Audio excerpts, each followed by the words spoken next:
London Domestic Airport. Das war alles super. Also ich habe 15 Minuten mit dem Auto hier gebraucht. 15 Minuten später war ich am Gate. Eigentlich vorbildlich alles gelaufen. Leider hat der Flug so 30 bis 60 Minuten Verspätung.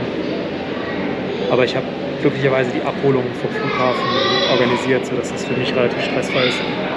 Ich hänge jetzt hier noch ein bisschen rum. Der Flug sollte um 13 Uhr starten. Flugzeit 50 Minuten und dann nochmal einige Stunden mit dem Fahrzeug bis zum Bardia Nationalpark.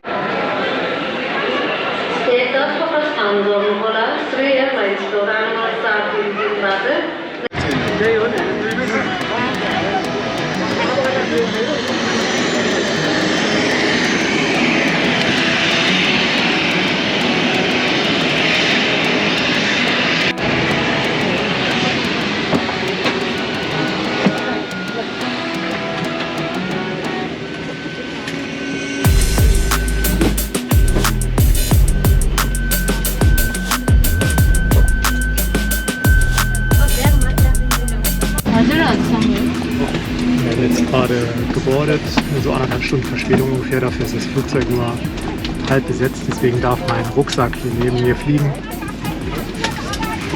Es ist jetzt noch so eine knappe Stunde bis zum Ziel.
Knapp 2 Stunden Verspätung, weil sie jetzt endlich angekommen, noch mein Gepäck holen und dann hoffe ich, dass das zügig geht. Ich muss ja noch mindestens 2 Stunden im Auto fahren.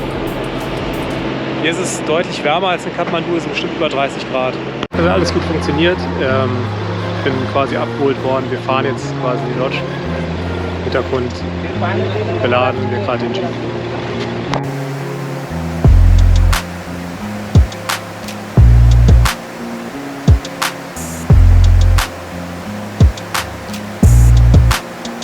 Wir sind jetzt seit etwas über einer Stunde unterwegs, zusammen mit meinem Guide, der mich die nächsten Tage betreuen wird.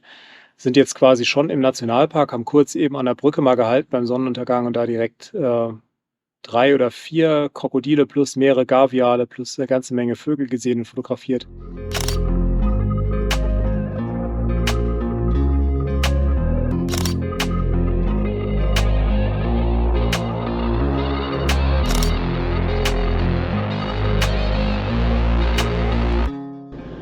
Also ich bin echt gespannt, was die nächsten Tage bringen, aber schon ziemlich cool.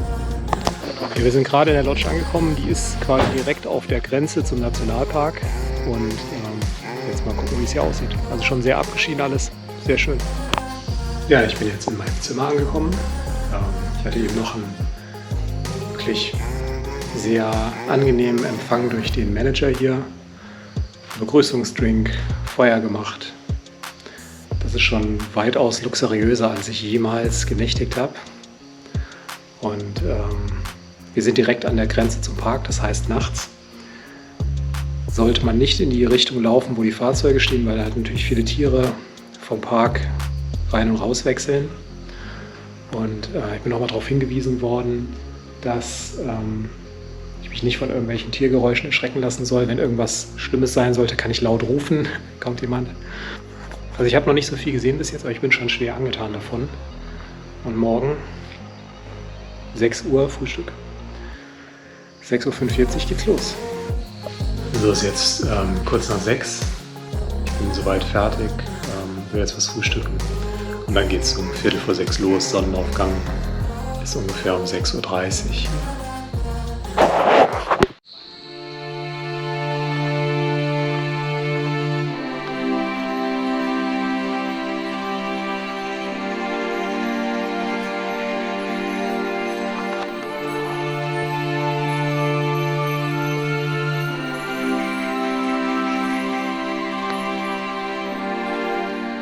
Wir hatten jetzt ein opulentes Frühstück und ganz klassisch geht es jetzt auf einen ganztägigen Game Drive mit diesem schönen Gefährt.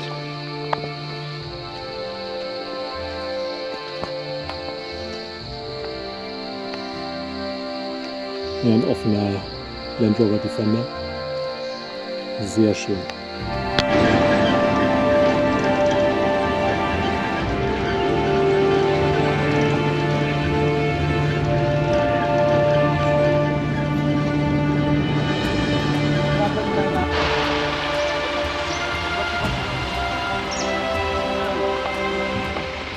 Das ist der Eingang zum Park.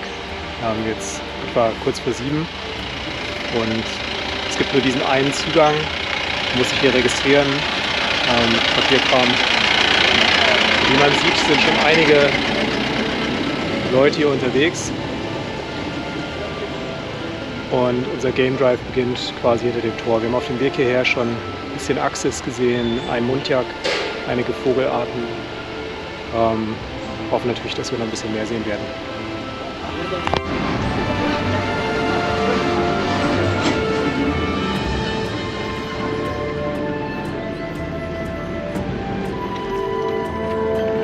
Some people they hate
Ja, wir sind hier an einem ausgetrockneten Flussbett und unter uns sind die Spuren von einem männlichen Tiger. Wir warten jetzt hier so, 20 Minuten. Schau mal, die Wahrscheinlichkeit ist nicht groß, dass er wiederkommt, aber ist hier im Wald ohnehin schwierig.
Wir sind jetzt mehrere Stunden durch den Bardia Nationalpark gefahren und bis jetzt Achseshirsche, Muntjacs, Languren und Rhesusmakaken gesehen. Einige Spuren von Tigern, aber jetzt noch keine größeren Tiere.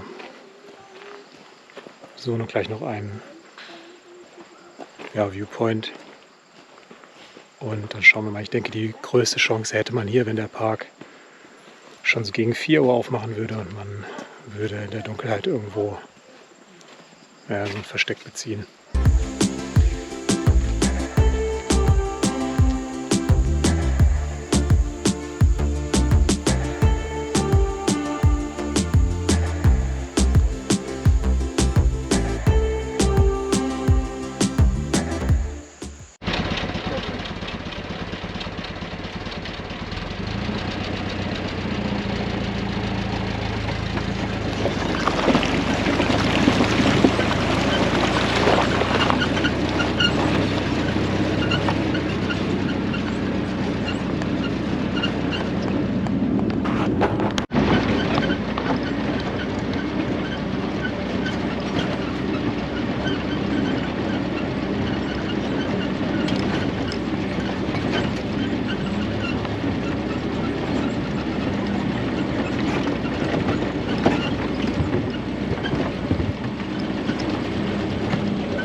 Excuse me. Careful. You stay there, yeah? Don't worry. Come that way, yeah. Come that side. Careful from the edge.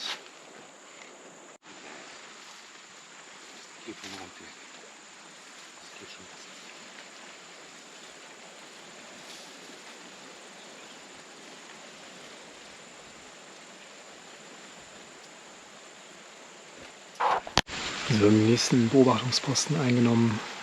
Ist allerdings jetzt genau mittags, damit sehr heiß. Ich denke nicht, dass hier was rüberwechseln wird. Aber wir suchen jetzt verschiedene Punkte auf und sehen uns das an. Ich zeige mal ganz kurz.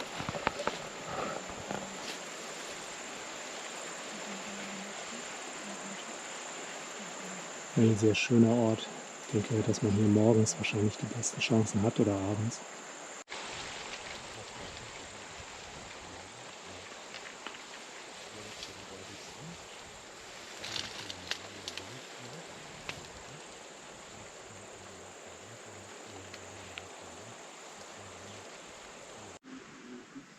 Das sind Spuren von Nashörnern und Tigern, die an diese Stelle kommen, um die lehmhaltige Erde hier aufzunehmen, die salzhaltig ist.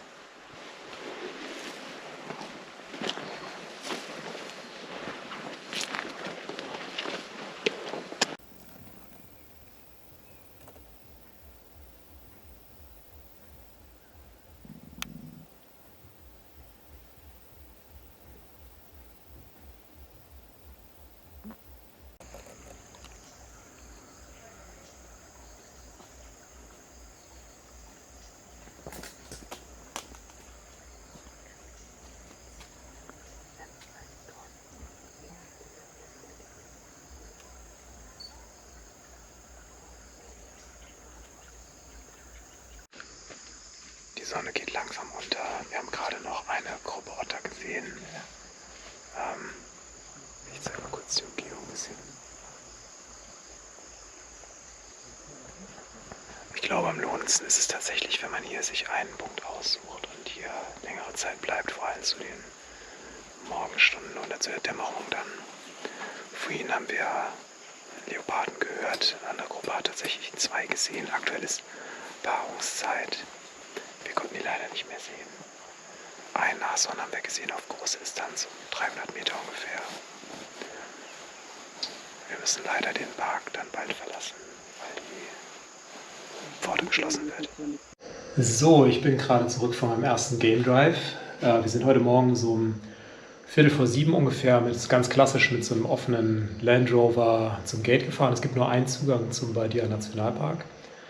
Und sind dann von da aus durch den Park gefahren.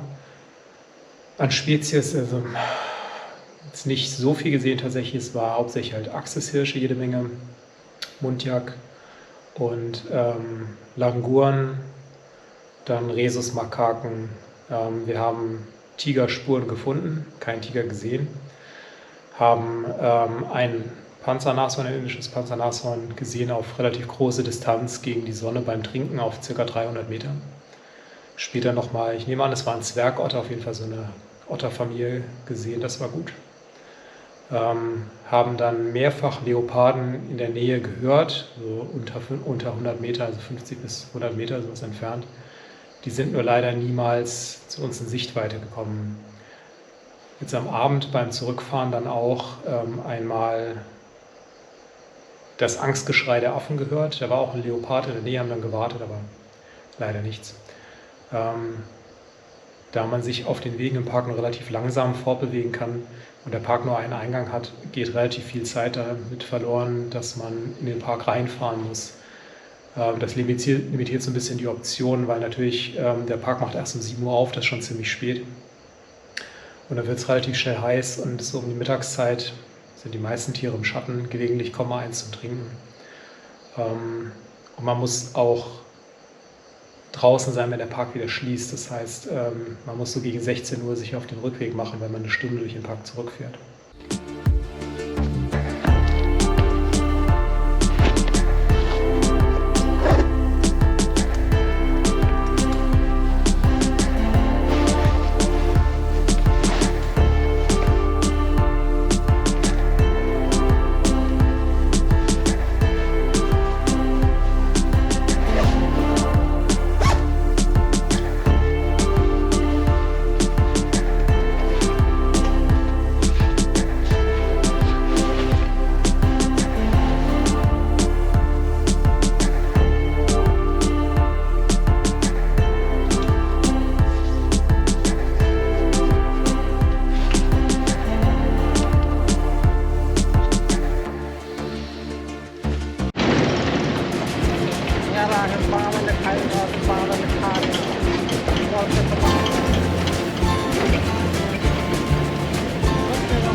So that way they travel together. See?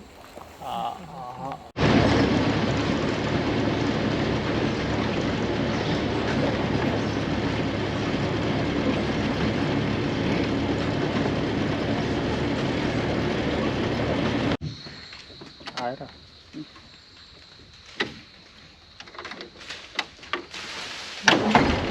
Mark this here.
From that side here. Ja. See the footprint. It's leopard here. Leopard. It's not a tiger. Ja. This is the leopard, leopard, and from that side.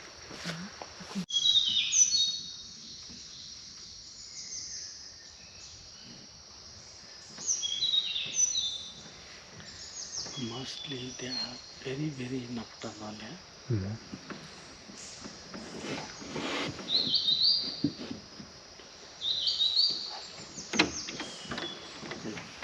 Shall we continue our drive?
It is all done by wild elephant.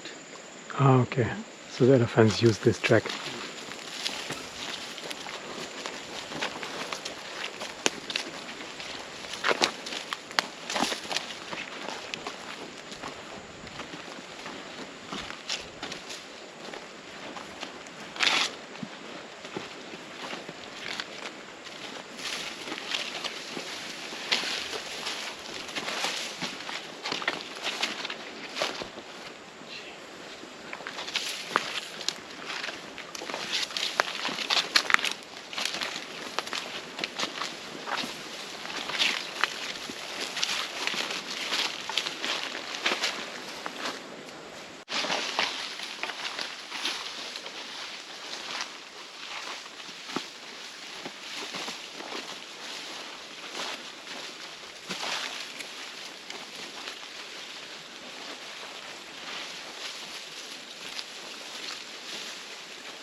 Nice spot.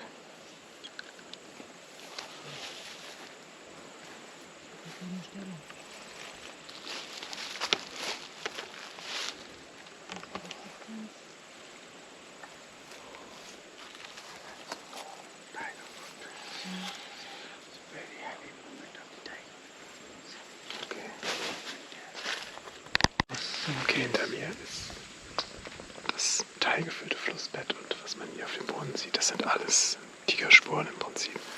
Aber von der Zeit her ist jetzt um die Mittagszeit und wir haben keinerlei Warnrufe gehört, also wird er vermutlich irgendwo schlafen.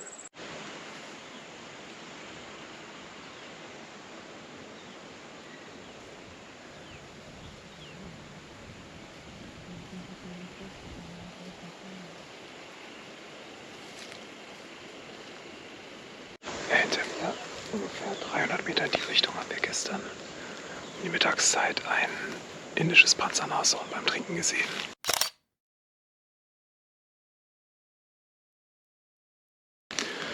Deswegen werden wir jetzt hier 2 Stunden ungefähr verbringen und gucken, ob sich irgendwas zeigt.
So yesterday we did not come this side, yeah? Ja.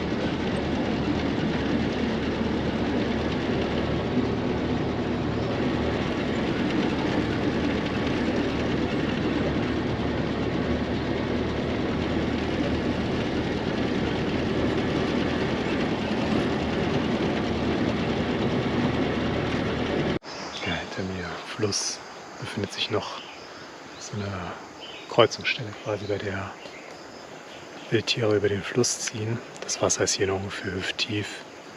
Wir warten jetzt hier noch mal einige Zeit, gucken, ob hier was passiert. Bis jetzt haben wir heute tatsächlich relativ wenig gesehen.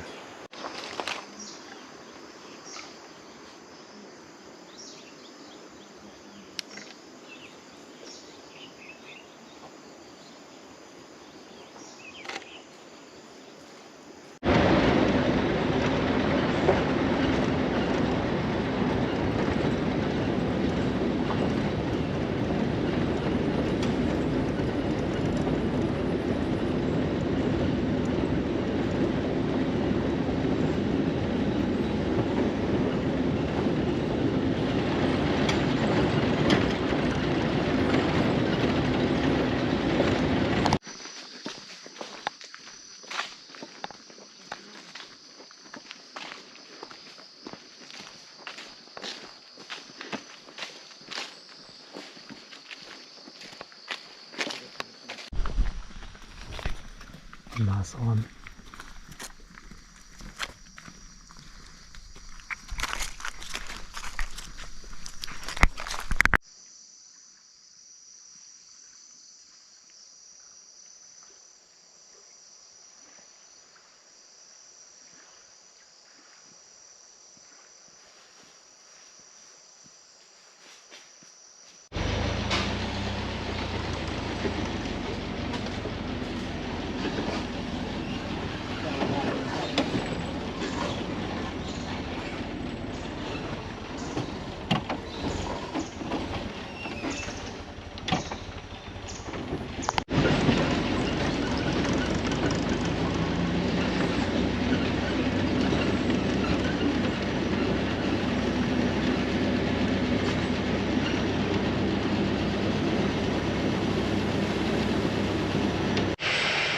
Ja, diese Gaviale hier, die werden zukünftig in den Flüssen hier wieder ausgewildert, weil der Bestand so drastisch eingebrochen ist. Ja, das war Tag 2. Wir haben heute leider ziemlich wenig gesehen, außer Achseshirschen, Languren, Makaken, eigentlich sonst nichts. Wir haben frische Spuren gefunden von einem Kragenbär, außerdem diverse Tigerspuren und Leopardenspuren. Gesehen haben wir nichts und auch kein Angstgeschrei quasi von den Hirschen oder den Affen gehört. Ich werde es morgen noch mal probieren. Vielleicht habe ich da mehr Erfolg. What's up?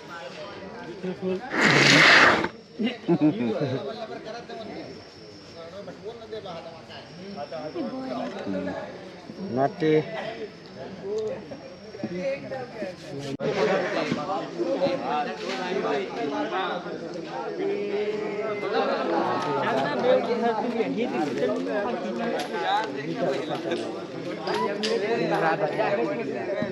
अबे हल्का कम मिला खींच में But that is their main weapon.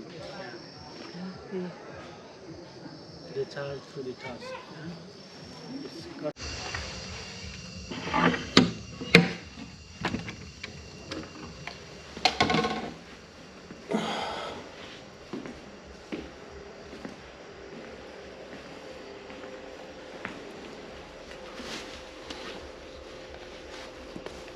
Home Sweet Home. Ja, das waren anstrengende 12 Stunden. Wir haben vergleichsweise wenig gesehen. Achseshirsche, Languren, Makaken, Wildschweine. Jetzt ganz am Ende nochmal. Viele Spuren gefunden von Tigern, auch von Leoparden und von einem Kragenbären. Der ist hier super, super selten. Rhinoceros-Spuren sowieso. Und gesehen haben wir sonst davon leider nichts. Es gab einmal den Moment, wo wir das Angstgeschrei von den Affen gehört haben in einem Gebiet, in dem ein männlicher Tiger sein Revier hat und da auch heimisch ist. Also vom Lebensraum her so Schilf, so, hat schon sehr gut gepasst. Wir haben dann kurz gewartet, kam nichts, waren später nochmal da. 2, 3 andere Touristen waren mehrere Stunden an dem Punkt, der Tiger ist nicht rausgekommen. Ich werde es morgen nochmal probieren, das gleiche wie heute. Vielleicht habe ich mehr Erfolg.